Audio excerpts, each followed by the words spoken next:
Hi guys, and thank you for joining me for another video. Today I'm going to be talking all about my new hamster Wanda, who I recently adopted from the RSPCA.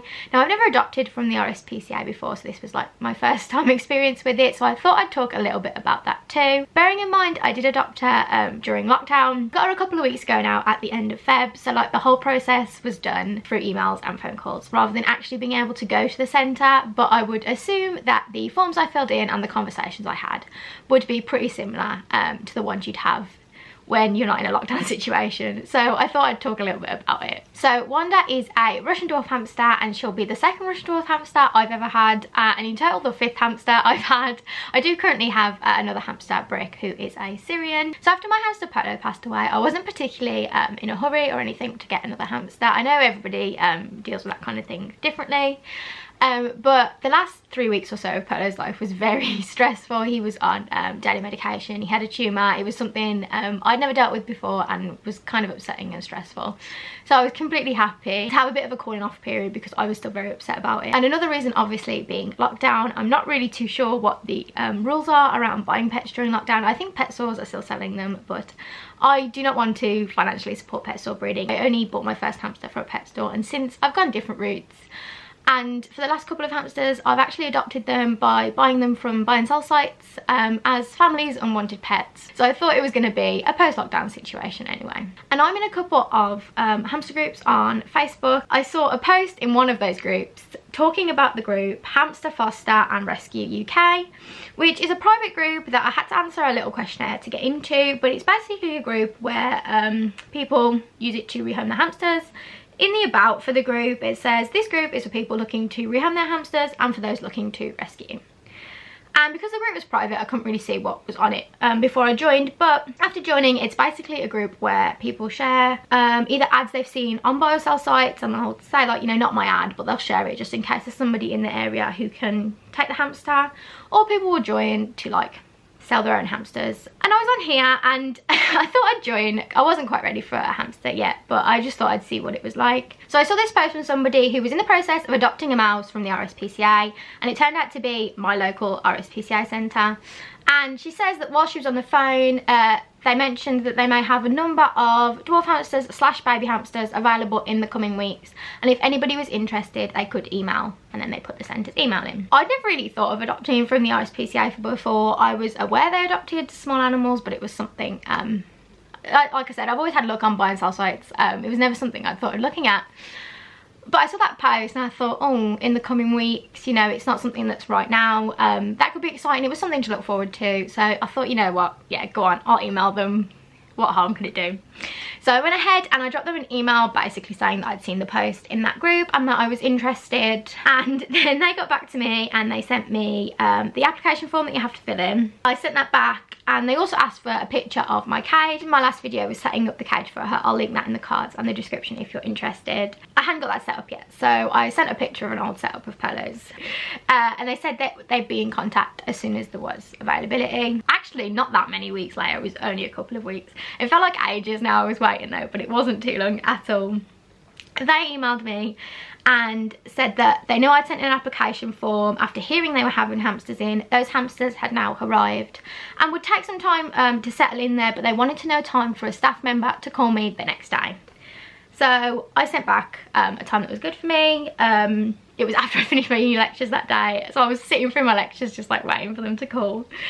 But I sent a time, what time I finished uni, so they could call me. And I did get a call the next day, and the lady I spoke to, she was very nice. She did tell me though that she hadn't actually seen my application form herself.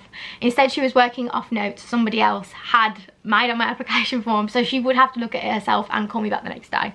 But the note said that the application form looked absolutely fine, so she was happy to start talking about the process with me. So we talked about a couple of things. We chatted about the cage, the beddings. We had quite a big conversation about food as well. Then after chatting for a while, she asked me things like if there was a certain type of hamster I wanted, and I said no, I hadn't really got any preference. And she said, well, what they got was a litter of dwarf hamsters, and I said, are they Robos or Russians? And she said Russians. And she said, would you be looking to take 2? Now this is something that threw me a little because I'm personally on the stance of don't house even dwarf hamsters together.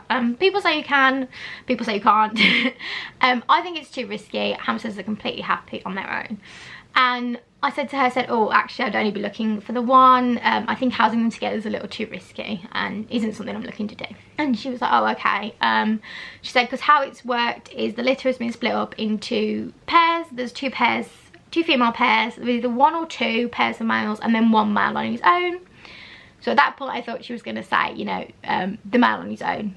But he'd already been reserved by somebody else. She said what she would do is, because one of the pairs of females was looking like they might need to be separated anyway, that she was happy to separate them and then I could have one of them. And she just said to me, would you like the lighter one or the darker one? And I can reserve that for you.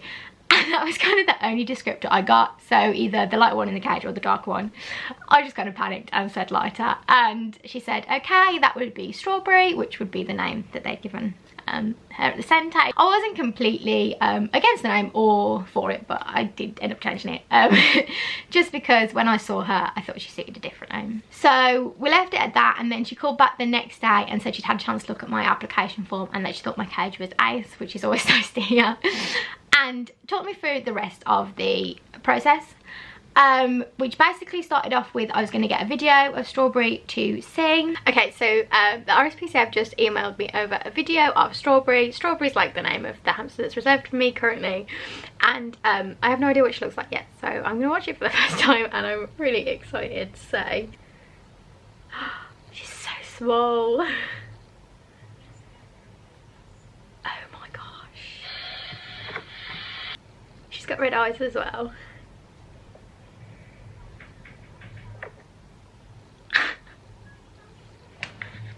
Then there was a couple more forms that needed to be sent through. I needed to read through what was going to happen on the day of drop-off.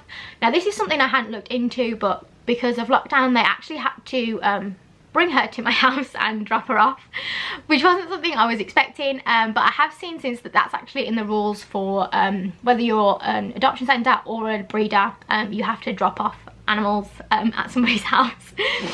So they were going to have to organise a driver to bring her. So I read through the instructions for that. The instructions they gave me were for small animals and cats. So there was some stuff in there that wasn't exactly relevant.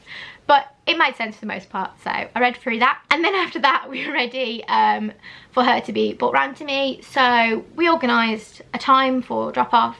And then on the day of drop-off, they called me in the morning and then I paid the adoption fee over the phone. If you're curious, the adoption fee was £7. They gave her me in this like carrier. It had like a bedding and a hide in there and stuff. And so the lady had to wait on the drive while I brought Wanda up, put her in the cage. And then I took out all the bedding as well because she said, you know, take out all the bedding, which I was happy for. So I took that out and like put that all over the top. Completely ruined how nice the cage looked because I got a pile of hay and bedding, and because the lady was waiting I was like doing it quickly, so I tipped all the bedding out on top, and I ran the carrier back downstairs and, you know, said thank you, said bye, and then came back up and Wanda was still out exploring.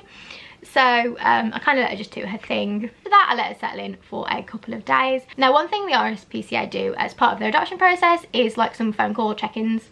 I got one the day after just to see how the first night had gone, and then one a week after as well, just to still make sure everything was okay. I don't know if they normally do this or if this was because you can't actually currently phone them because the phones are closed because of lockdown. So if you want to get in contact with them, you have to email and wait for a call back. So I don't know if they were doing that because you couldn't call them or whether that's normal. I'm not sure. I just let her settle in for a few days. I remember about a week in, I hadn't had much time to spend with her, to be honest, because I work really early in the morning, so I have to go to bed quite early, so I'm normally asleep before she's up. But one night I gave her a treat out of my hand and she took it completely fine. And one other thing the ladies, both ladies who I spoke to on the phone said was that the litter as a whole was really well to handle. The other night I was getting some like videos of her just doing her thing and she didn't seem too bothered, so I put the camera in the cage and she actually seemed particularly interested in it, and she wasn't like running or hiding or anything, and she was like kind of reaching up for it, so I was like I'll just put my hand in and see what happens. So I put my hand in and after a quick like nibble check she actually ended up walking straight on my hand. She didn't really know what to do after, neither did I wasn't expecting it, so she just was hanging out on my hand for a second there. So I think with a bit more time she'll actually end up being a super tame and friendly hamster, which is always nice. But that was my experience adopting Wanda from the RSPCA. I actually ended up deciding on her name when they sent sent me the video through. Obviously I'd had no kind of description of it or anything, and it wasn't like normal. There weren't like pictures on the website to look at, which I know there normally are for all the animals there, but because I think I'd like registered my interest, they'd called me before they'd even listed them. So I had no idea what she looked like, and they sent me the video and I saw that she had these red eyes. And we'd been watching WandaVision recently on Disney Plus, so the name Wanda came pretty much immediately when I saw her eyes, and I was like, yeah, that's her name. But that was Wanda's little adoption story, and the process of adopting from the RSPCA. If you've adopted a hamster or any animal from the RSPCA, lockdown or not, I would love to hear about your experiences in the comments. But thank you for watching the video, and I'll see you in the next one. Bye.